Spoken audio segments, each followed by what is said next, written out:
तो जैसे कि हमने लास्ट एपिसोड के अंदर देखा था, जो युवान जी होता है उसे जो जूते होते हैं वो मिल जाते हैं, जिसे देखकर युवान जी जो होता है वो बोलता है कि आइटम तो बहुत ज़्यादा अच्छा है, लेकिन मैं इसका इस्तेमाल केवल आधे घंटे तक ही कर सकता हूँ। लेकिन कोई बात नहीं, वैसे भी मेरे लिए आधे घंटे का जो टाइम होने वाला है वो काफ़ी होने वाला है। और अब इतना बोलते के साथ ही जो युवान जी होता है वो डांसिंग सैंडल जो होते हैं उन्हें पहन लेता है, और डांसिंग सैंडल को पहनने के बाद में जो उस जोम्बी का हाउस होता है वहाँ पर आ जाता है। और वहाँ पर आने के बाद में जो युवान जी होता है वो उस पैलेस के अंदर झांकने लगता है, और उस पैलेस के अंदर झांकते हुए अपने मन में सोचता है कि देखा जाए तो यहाँ पर जो कॉफिन और जो डेड बॉडी और वज्रा है वो अभी भी यहीं पर ही पड़े हुए हैं। लेकिन आखिर जो वो सीनियर ब्रदर जोम्बी है वो कहाँ पर चला गया? मुझे ये मत कहना कि जो वो सीनियर ब्रदर जोम्बी था वो वापस से सोने के लिए जा चुका है, क्योंकि अगर देखा जाए तो मुझे जो वो जोम्बी है वो कहीं पर भी नज़र जो है वो नहीं आ रहा। और उसके इतना सोचते के साथ ही अचानक से हम देखते हैं कि वो जोम्बी जो होता है वो युवान जी के पीछे आ जाता है। लेकिन युवान जी का ध्यान जो होता है वो जोम्बी के ऊपर नहीं होता, और युवान जी अपने मन में सोचता है कि अगर गेम की बात की जाए तो जिस टाइम पर हम बाहर चले जाते हैं तो जो मॉन्स्टर होते हैं वो दोबारा से रीसेट हो जाते हैं, इसीलिए मुझे कोई आइडिया नहीं है कि वो जोम्बी कहाँ पर होगा।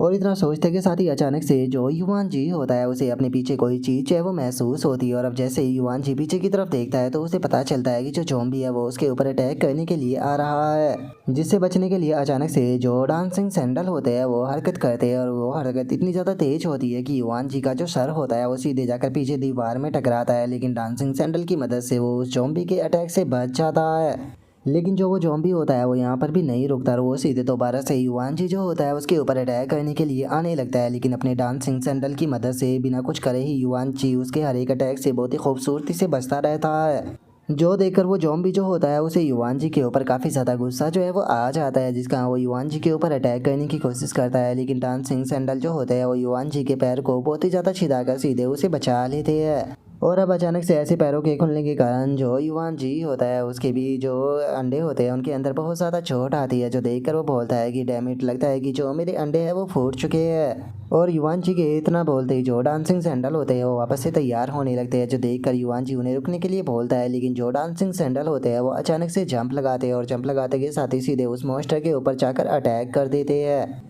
जिसका जो वो ज़ॉम्बी होता है वो भी उस अटैक के कारण काफ़ी पीछे जो है वो जाकर गिरता है, जिसका मौका का फ़ायदा उठाते के साथ ही युवान जी जो होता है वो अपने पास से तालिस्मान को निकाल लेता है। तालिस्मान को निकाल कर सीधे वो ज़ॉम्बी के सर के ऊपर चिपका देता है। और युवान जी के ऐसा करने के कारण अब जो वो ज़ॉम्बी होता है वो भी एक ही जगह पर सील हो जाता है, और जो युवान जी होता है वो भी अब उसे सील करने के बाद में सुकून की सांस लेता है, लेकिन अगले ही पल वो अपने जो अंडे होते हैं उन्हें पकड़ कर चिल्लाने लगता है, बोलता है कि अभी भी दर्द हो रहा है। और युवान जी के इतना बोलते के साथ ही हम थोड़ी देर बाद का सीन देखते हैं, जहाँ पर कि युवान जी जो होता है वो शगुन की सांस लेते हुए बोलता है कि चलो सीनियर ब्रदर ज़ॉम्बी का जो मैटर था वो सेटल हो गया। अगर सच में रेड डांसिंग सूज ने यहाँ पर मेरी मदद ना की होती तो मैं कभी भी अकेले जो ये ज़ॉम्बी था इसे नहीं हरा पाता। और अब इतना बोलकर जो युवान जी होता है वो उस कुएं की तरफ देखने लगता है, और उस कुएं की तरफ देखते हुए बोलता है कि चलो रेड डांसिंग सूज और जो ये गोस्ट ज़ॉम्बी था इसका मैटर तो कंप्लीट हो गया, अब जो सिस्टर गोस्ट है उसकी बारी है। लेकिन इससे पहले कि जो सिस्टर गोस्ट है उससे निपटा जाए उससे पहले मुझे एक काम जो है वो करना है। और इतना बोलते ही साथ ही युवान जी जो होता है वो वहाँ पर पड़े हुए जो ज़ॉम्बी होते हैं उनके पास में आ जाता है। उनके पास में आने के बाद में उनके पास में पड़ा हुआ जो वो वज्रा होता है उसे उठा लेता है। और अब जैसे ही युवान जी उसे उठाता है तो उसे पता चलता है कि इसका नाम डीमन सबडिंग वज्रा है, जिसकी अगर यहाँ पर एबिलिटी की बात की जाए तो इसकी मदद से प्योरीफिकेशन किया जाता है, स्पिरिट सप्रेशन भी किया जाता है, और डीमन ब्रेकिंग भी किया जाता है। और वहाँ पर उस वेपन के बारे में बताया जाता है कि ये वेपन जो है इसके अंदर सन गॉड की पावर है। अगर तुम इसके अंदर यहाँ पर अपना जो ब्लड सेक्रीफाइस है वो करते हो तो तुम सन गॉड की जो पावर है उसे प्राप्त कर सकते हो। और हम देखते हैं कि नीचे एक वार्निंग भी लिखी होती है जिसके अंदर की बताया जाता है कि क्या आप सच में इस चीज़ के लिए श्योर हो कि ये चीज़ जो है वो आपकी जान भी ले सकती है।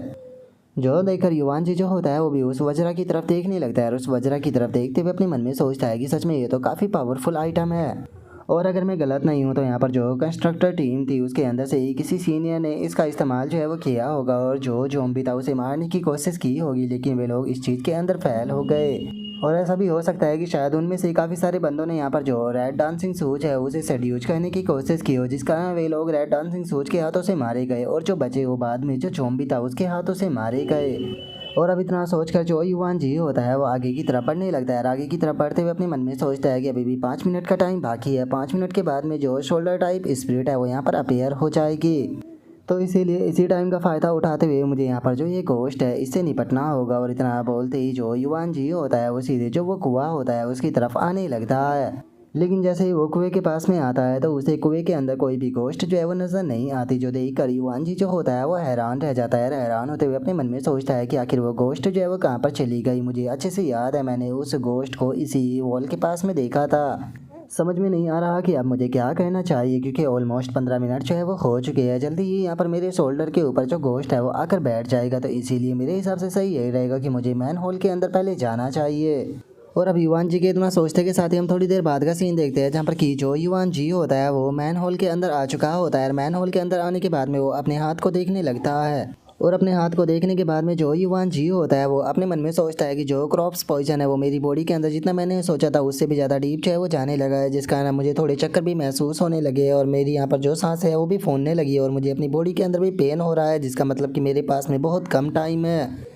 लेकिन अगर अभी के टाइम पर बात की जाए तो मैं यहाँ पर जो पूरा एरिया है उसे एक्सप्लोर जो है वो कर चुका हूँ। मैंने पूरी कोर्टयार्ड जो है वो ढूंढ मारी, बाकी के यहाँ पर जितने भी एरिया थे वो भी ढूंढ मारे, लेकिन उसके बाद भी जो क्वेस्ट है वो कंप्लीट नहीं हुआ। क्या इसका मतलब अभी भी कोई जगह बची हुई है? यहाँ तक कि मैं तो इस चीज़ को लेकर पूरी तरह से श्योर हूँ कि मैंने हर एक रूम को बहुत ही अच्छे से जाना है, यहाँ तक कि मैंने जो एंशिएंट वॉल है उसे भी नहीं छोड़ा। तो फिर आखिर वो जगह जो है वो कौन सी हो सकती है जहाँ पर कि मैं अभी तक घूमने के लिए जो है वो नहीं गया? क्या अभी भी मेरी आंखों से कोई जगह बची हुई है? और इतना सोच कर युवान जी हर एक जगह को याद करने लगता है जहाँ पर कि वो गया था, जिसे याद कर युवान जी सोचता है कि नहीं, मुझे नहीं लगता कि कोई जगह बची है। और इतना सोचते के साथ ही युवान जी का ध्यान जो होता है वो उस बड़ी सी मूर्ति के ऊपर जाता है, और उस मूर्ति की तरफ देखकर युवान जी अपने मन में सोचता है कि 1 मिनट रुको, शायद मैन होल बचा है। क्या ऐसा सच में हो सकता है? मुझे लगता है कि यहाँ पर जो ये बड़ा सा स्टैचू है, मुझे इसके हाथ में जो वज्र है उसे रख कर देखना चाहिए। हो सकता है कि शायद कोई रास्ता अपीयर हो जाए। और अब इतना सोचकर युवान जी जो होता है वो उस बड़ी सी मूर्ति के हाथ में उस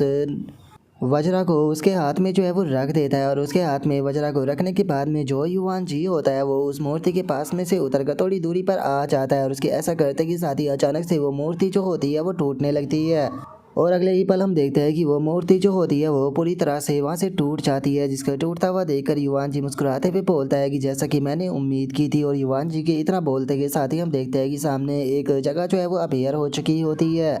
तभी युवान जी जो होता है वो मूर्ति के जो टूटे हुए हिस्से होते हैं उन्हें हटाने लगता है, और उसके अंदर से जो वज्रा होता है उसे उठाते हुए बोलता है कि चलो फाइनली ये मिल गया। और इतना बोलकर अब युवान जी जो होता है वो उस गेट की तरफ देखने लगता है, और उस गेट की तरफ देखते हुए अपने मन में सोचता है कि मुझे लगता है कि जो माउंट एडगोन टेम्पल है यहाँ पर इसके डिस्ट्रॉय होने का जो सोर्स है वो अंदर ही मिल सकता है। अगर यहाँ पर जो ये वज्रा है इसके डिस्क्रिप्शन की बात की जाए तो उसके अंदर ये बताया गया था कि इसके अंदर सन कोड की पावर है, अपना ब्लड सेक्रीफाइस जो है वो कर इस पावर को प्राप्त जो है वो किया जा सकता है। वहीं अगर इस पूरे एरिया की जो है वो बात की जाए तो यहाँ पर पूरी तरह से डार्क जो है वो मौजूद है। तो क्या सच में ऐसा हो सकता है कि जो सन की पावर है वो यहाँ पर मेरे काम आए और वो यही यहाँ पर एक तरह का इस पावर को ख़त्म करने का तरीका हो? और अब इतना सोचते ही युवान जी जो होता है वो वार्निंग को याद करने लगता है, और वार्निंग को याद करते हुए अपने मन में सोचता है कि लेकिन इसे इस्तेमाल करने में मुझे थोड़ा सा जो डर है वो लग रहा है। लेकिन मैं जानता हूँ कि ये वज्रा जो है वो कोई नॉर्मल आइटम नहीं है, बल्कि ये यहाँ की एक की पॉइंट है। तो इसीलिए अब चाहे कुछ भी क्यों ना हो जाए मैं इसकी पावर जो है उसे प्राप्त कर रहूँगा, क्योंकि वैसे भी मेरे पास में कोई चॉइस नहीं है। मैं अगर यहाँ पर इसका इस्तेमाल नहीं करूँगा तो मैं मारा ही जाऊँगा। और अब इतना सोचते के साथ ही जो युवान जी होता है वो सीधे जो वो वज्रा होता है उसे अपने पैर के अंदर जो है वो घुसा लेता है। और अब युवान जी के ऐसा करते के साथ ही जो युवान जी का ब्लड होता है वो सीधे उस वज्रा के अंदर जाने लगता है, जिसका वज्रा के अंदर से एक अलग ही पावर जो होती है वो निकल कर युवान जी की बॉडी के अंदर जाने लगती है, जिसे देखने के बाद में तो जो युवान जी होता है वो भी एक पल के लिए हैरान रह जाता है। लेकिन अगले ही पल हम देखते हैं कि जो युवान जी होता है उसकी आंखें जो होती है वो गोल्डन कलर की हो जाती है, जिसे देखकर युवान जी जो होता है वो अपने मन में सोचता है कि लगता है कि मैं यहाँ पर गलत था। जो ये वज्रा है इसने यहाँ की जो डार्कनेस है उसे ख़त्म नहीं किया, बल्कि डार्कनेस के अंदर देखने की मुझे एबिलिटी दे दी। इससे अलग यहाँ पर वज्रा की पावर मिलते के साथ ही मेरी बॉडी के अंदर यहाँ पर जो मुझे पेन फील हो रहा था, जो मेरी सांसें फूल रही थी, वो सारे इफेक्ट जो है वो गायब हो चुके हैं। अब केवल बस मुझे यहाँ पर अपनी जो पैर की ब्लीडिंग है इसी के कारण थोड़ा डिस्कम्फर्टेबल फील हो रहा है। इससे अलग मेरी बॉडी के अंदर जो क्रॉप्स पॉइजन था वो भी पूरी तरह से ख़त्म जो है वो हो चुका है। सच में यहाँ पर जो ये वज्रा था इसकी पावर को प्राप्त करना काफ़ी ज़्यादा खतरनाक था, ये जान भी ले सकता था, लेकिन उसके बाद भी इसकी जो पावर थी वो सच में बहुत ही ज़्यादा अमेजिंग थी। और अब जो युवान जी होता है वो यहाँ के अंदर जाने लगता है, अंदर जाते हुए अपने मन में सोचता है कि जो ये रास्ता है यहाँ पर जो इंसान है उसके खुरचने के निशान जो है वो बने हुए हैं। इस तरह के जो निशान है वो नेचुरली नहीं बन सकते। और अब इतना सोचकर जो युवान जी होता है उसे सामने की तरफ एक गेट जो है वो नज़र आने लगता है, और उस गेट की तरफ देखते हुए युवान जी अपने मन में सोचता है कि मुझे लगता है कि उस गेट की तरफ जो ये सीक्रेट रियलम है इसकी सबसे बड़ी मिस्ट्री जो है वो छुपी हुई है। और युवान जी ये सोच ही रहा होता है, लेकिन तभी हम देखते हैं कि उस गेट के दूसरी तरफ से किसी की रोते हुए चिल्लाने की आवाज़ें जो होती है वो आने लगती है, जो कि मदद मांग रहा होता है। जो देखकर युवान जी अपने मन में सोचता है कि ऐसा लगता है कि जैसे कि कोई उस तरफ रोते हुए मदद मांग रहा हो। और अब इतना सोचते के साथ ही जो युवान जी होता है वो दूसरी तरफ बढ़ने लगता है, लेकिन जैसे ही वो गेट के दूसरी तरफ आता है तो वो सामने का जो नज़ारा होता है उसे देखने के बाद में बहुत ही ज़्यादा हैरान रह जाता है, क्योंकि हम देखते हैं कि युवान जी के सामने एक काफ़ी बड़ा पेड़ जो होता है वो मौजूद होता है, जिसके ऊपर की हम देखते हैं कि इंसानों के बहुत ही ज़्यादा डरावने चेहरे जो होते हैं वो बने हुए होते हैं, जिन्हें देखने के बाद में एक बहुत ही ज़्यादा डरावनी जो फीलिंग होती है वो वहाँ पर आ रही होती है। और अभी इसी के साथ में जो हमारा आज का एपिसोड है वो यहीं पर ही कंप्लीट हो जाता है। तो नेक्स्ट एपिसोड के अंदर देखें कि आगे क्या होता है। अगर आप लोगों को वीडियो अच्छी लगी हो तो लाइक करना, चैनल को सब्सक्राइब करना। मैं मिलता हूँ आप लोगों से नेक्स्ट एपिसोड के अंदर, तब तक के लिए बाय बाय गाइस।